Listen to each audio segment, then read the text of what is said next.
Right, so remember, like I was saying, we're starting the factorizations from the basic ones come straight up to the quadratics.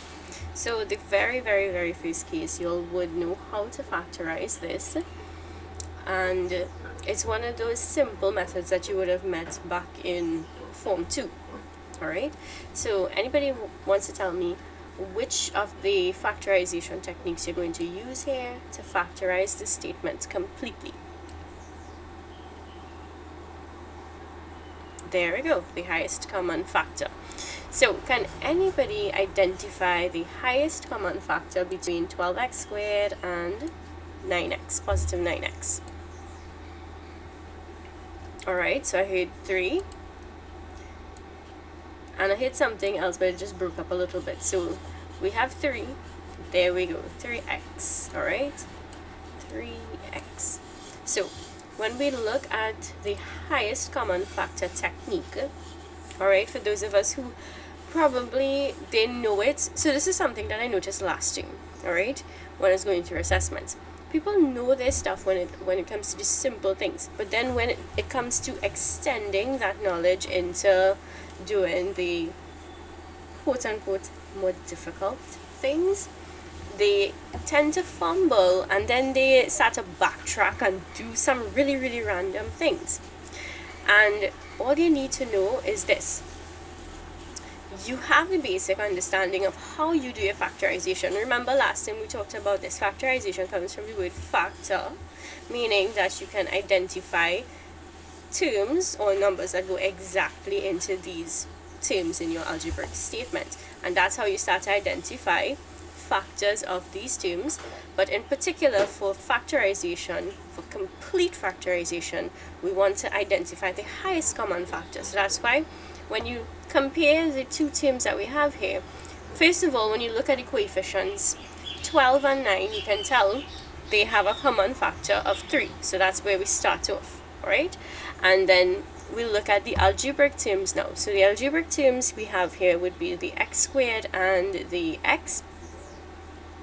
And in this case, from the notes, if anybody could recall from last term, or even recall from Form 2, when it comes to your algebraic terms, alright, notice you have x squared, you have x. Since you have the same algebraic term, the same base in this case, we'll factor out the base but to the lower power.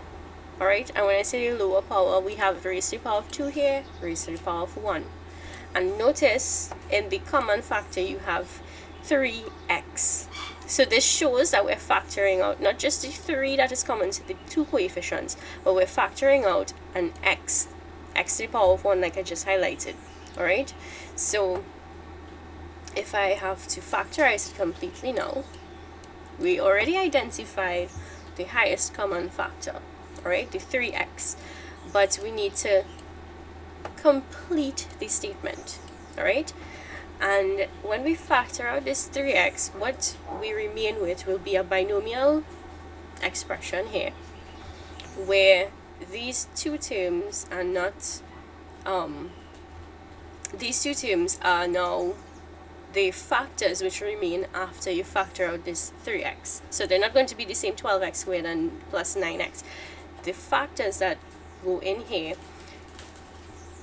if you all can recall, I told you all when you get your highest common factor, you're going to ask yourself, well, okay, 3x by what is going to give me back 12x squared?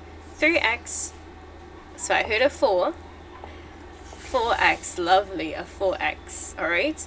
So that's how you really want to start off. You ask yourself, well, okay, what am I going to multiply by 3x to get back that 12x squared? And like we just heard, Tamika said, 3x times 4x gives us the 12x squared. Now last time I also showed people that the concept of the factor is the same as saying, well, okay, since 3x is a factor, it goes exactly into 12x squared. So it's going to leave us another factor. So you can divide the 12x squared by the 3x, and knowing your indices, knowing how to cancel off common factors, those things will help you, and you'll still get the 4x as well. So you have options available to you, and like I always tell people, there is no shame in taking your time and doing your side working that looking real babyish for some people, but do what you need to do, because I always say this, not everybody is perfect at executing everything in maths that you'll be able to do everything mentally.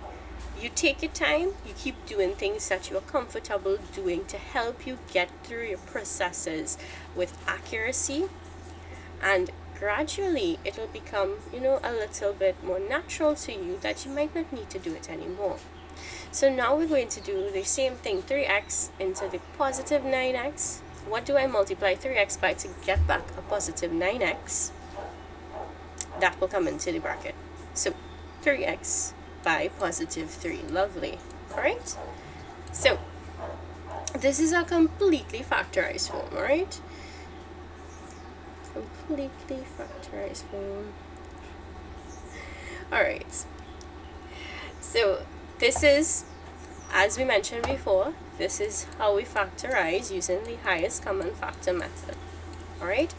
And when do we use this particular method? In the case where, as you notice, it's a binomial, right? Although we see a quadratic term, it's still a binomial. There are only two terms here, so you'll use highest common factor method here. You would also use it simply because you can find a common factor between these two terms. And also there are cases in factorizing trinomials, and when I talk about like these, right? If you happen to find a highest common factor among the three terms, then you use this method.